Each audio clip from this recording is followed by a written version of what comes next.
प्यारे दोस्तों, guidance corner में आपका स्वागत है। आज का हमारा विषय है जामिया मिलिया इस्लामिया नई दिल्ली यानी राष्ट्रीय इस्लामिक विश्वविद्यालय नई दिल्ली के जो स्कूल्स है उसमें एडमिशन की प्रक्रिया बताना और दूसरी जो सुविधाएं वहां मौजूद हैं उनके बारे में आपको जानकारी देना।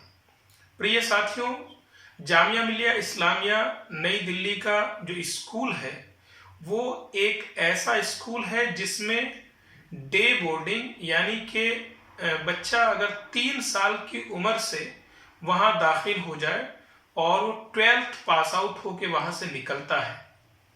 वहां पर एक केंद्र है जिसका नाम बालक माता केंद्र है।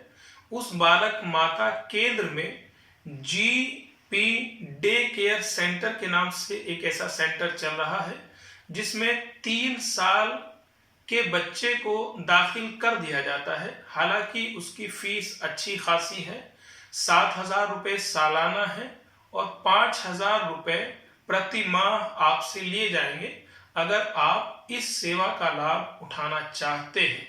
इसकी टाइमिंग 9 बजे से सुबह के शाम के 5 बजे तक है। ये ऐसे लोगों के लिए ज़्यादा फायदेमंद है जो दोनों हस्बैंड वाइफ नौकरी पेशा हैं। प्रिय साथियों, इसके बाद में हम अगर बात करें तो वहाँ जो सिस्टम है वो नर्सरी यानी प्राइमरी स्कूल अलग है, मिडिल स्कूल अलग है, उसके बाद सीनियर सेकेंडरी स्कूल है। यानी जामिया मिलिया इस्लामिया में मुशीर फातिमा नर्सरी स्कूल है जिसमें 140 सीट अवेलेबल है। उसके बाद में जामिया मिडिल स्कूल है, उसके बाद जामिया सीनियर सेकेंडरी स्कूल जो 2008 से 2 पार्ट्स में डिवाइड कर दिया गया।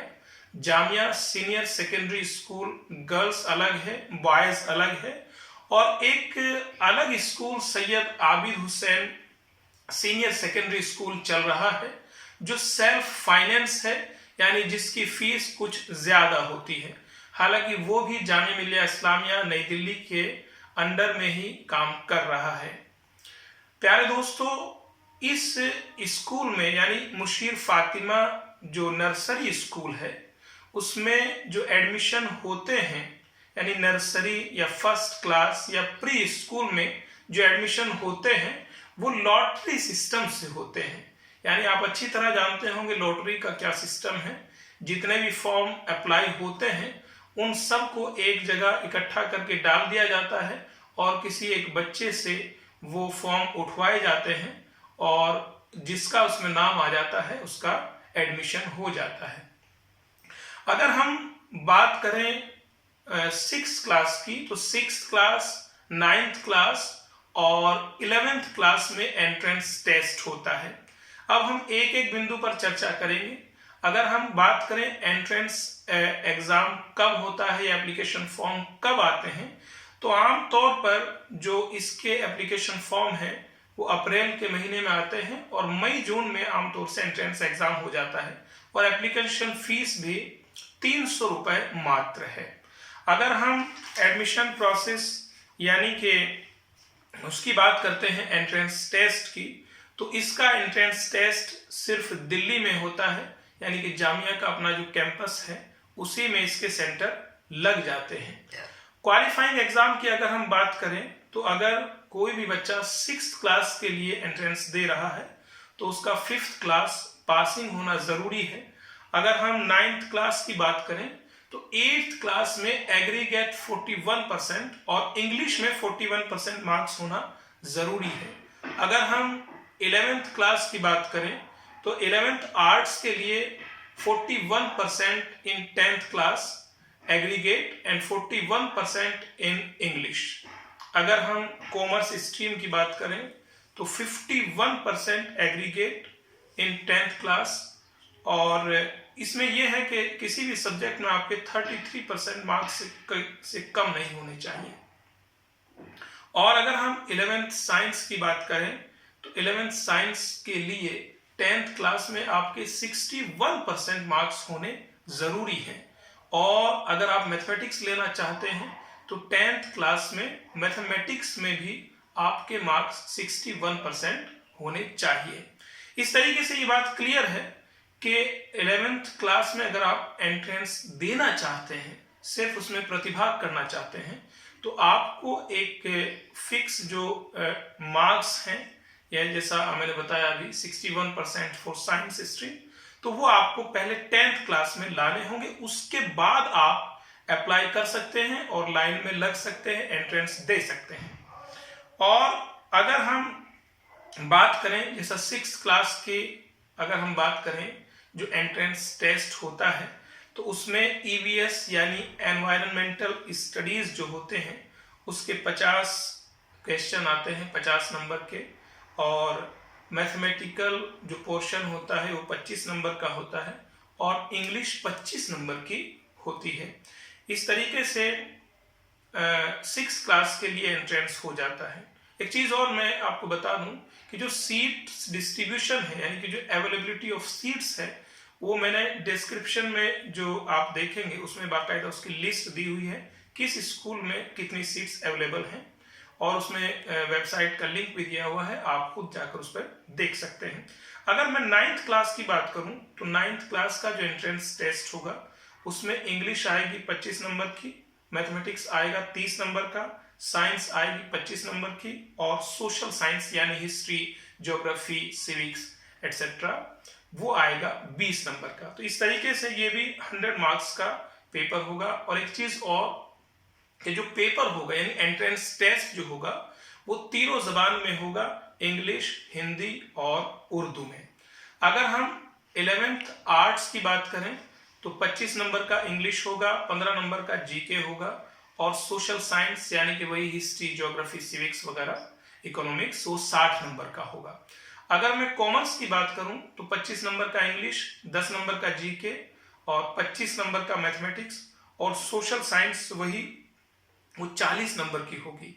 इस तरीके से ये 100 मार्क्स हो जाएंगे।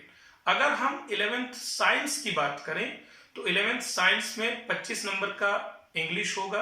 आपने देखा है कि इंग्लिश सभी जगह, इंग्लिश को जामिया थोड़ी प्रायोरिटी देता है, तो 25 नंबर का यानी 1/4 जो है वो इंग्लिश से पूछा जाता है। तो अगर आप चाहते हैं कि आप जामिया में अप्लाई करें, जामिया में पढ़ें, तो उसके लिए आपको इंग्लिश पे अपनी कमांड बनानी होगी। तो मैं बात कर रहा था 11th साइंस की, तो उसमें 25 नंबर का इंग्लिश हो गया, और 10 नंबर का जीके, और फिजिक्स, केमिस्ट्री, बायोलॉजी ये 15-15 नंबर का होता है, और 20 नंबर का मैथमेटिकल पोर्शन आता है। इस तरीके से ये 100 नंबर का पेपर हो जाता है। आमतौर पर देखिएगा सीट्स बहुत कम है जामिया में, जो गवर्नमेंट सीट्स हैं वो तो और भी कम है। और एक चीज हम और बता दें कि जामिया से पास आउट होने के बाद आप अगर कॉलेज में अप्लाई करेंगे तो उसमें AMU या BHU की तरह इंटरनल कोटा नहीं है, तो इसलिए आपको ये सारी चीजें ध्यान में रखनी है। और अगला फीस स्ट्रक्चर की अगर हम बात करें तो जो गवर्नमेंट सीट्स हैं जो बहुत कम है, तो उनकी फीस नॉर्मली 4000 के आसपास सालाना होती है।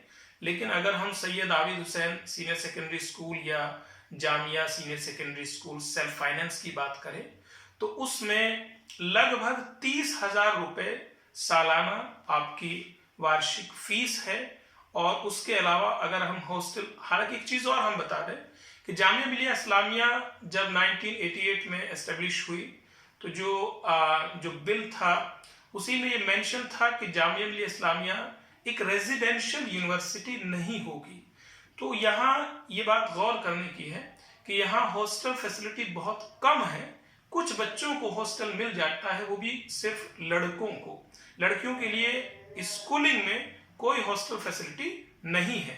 अगर हॉस्टल मिल जाता है तो उसकी फीस भी लगभग 30,000 रुपए होती है। एक चीज और यहाँ पर क्लियर करना जरूरी है, क्योंकि 2011 में जो डिसीजन आया था तो उसके अकॉर्डिंग जामिया मिलिया इस्लामिया एक माइनॉरिटी इंस्टीट्यूशन है, तो इसलिए इसमें 30% सीटें मुस्लिम्स के लिए रिजर्व हैं, 10% मुस्लिम वीमेन के लिए, 10% मुस्लिम OBC के लिए, 5% डिफरेंटली एबल्ड यानी कि जो दिव्यांग जन हैं उनके लिए, और 5% कश्मीरी माइग्रेंट के लिए ये रिजर्व है। बाकी बचता है 40% यानी 40% जनरल सीट्स है जिस पे कोई भी अप्लाई कर सकता है, कोई भी उस सीट को ले सकता है।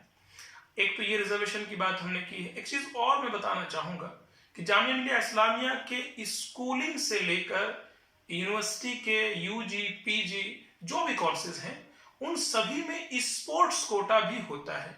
अगर आप क्रिकेट, बास्केटबॉल, हॉकी या फुटबॉल के नेशनल, स्टेट या रीजनल प्लेयर रहे हैं तो उसके लिए आप अप्लाई कर सकते हैं। हाँ, 9th क्लास में भी 2 सीटें और स्कूलिंग की अगर हम बात करें तो 2-2 सीटें हर क्लास में रिजर्व हैं। वो किसके लिए है? स्पोर्ट्स कोटा के लिए। अगर आपके पास में ये चीजें हैं तो आप इसमें जरूर अप्लाई कीजिए। और मैं समझता हूं अगर और कोई भी जानकारी आपको इस स्कूल के रिगार्डिंग चाहिए तो आप डिस्क्रिप्शन में जो लिंक्स या मेल दी हुई है उस पर आप मुझे भेज सकते हैं ताकि मैं आपकी कोई भी क्वेरी पूरी कर सकूं। अगर आपको लगता है कि ये वीडियो आपके लिए ज़रा सी भी फायदेमंद है तो आप इसे शेयर कीजिए, दूसरों तक पहुंचाइए ताकि स्टूडेंट्स को लाभ हो सके। बहुत बहुत शुक्रिया। जय हिंद।